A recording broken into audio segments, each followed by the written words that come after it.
The next thing we're going to do is clean up the scapula a little bit.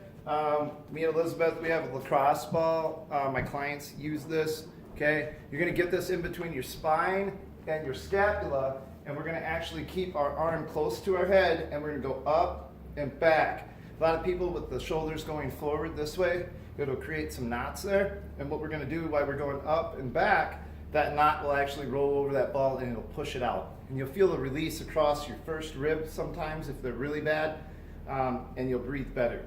But we use this as a maintaining tool with a lot of our clients. All right, so we'll kind of show you what that looks like. Elizabeth is looking for that spot, and you're going to see if it's tender, that's where you want to work. Okay, and she's trying to get the back of her hand to that floor, but she's pretty mobile. Once she does that, she's going to come forward. Okay, palm on the floor. Now you might not get there, and what you're going to do is keep going through that range of motion until your hand can release and come down. Okay. Now when she hits her hand to the floor, she's always looking. Did you see how she got to the floor and then started looking immediately for another spot? She rolled that ball down. She's looking for more tender spots, and she's going to continue to do this. Now, if you hit an area where you can't get your hand to the ground, you can come back and forth in a small area this way just to get that knot. You are going to feel some discomfort in your fingers. What I advise is when you first start this, keep your weight on the opposite hip.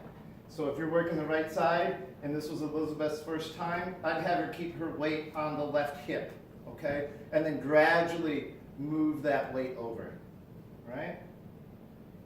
So that's what we're going to do. We're going to move that ball down in those spots. We're going to keep cleaning that scapula up. And when you're done with the right side, when you can get down to the floor and get your palm the other way and the back of your hand to the floor, we're actually going to switch over into the other shoulder.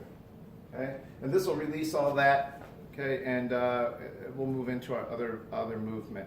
But give this a shot. This is a good way to get overhead and relieve a lot of stress through that scapula.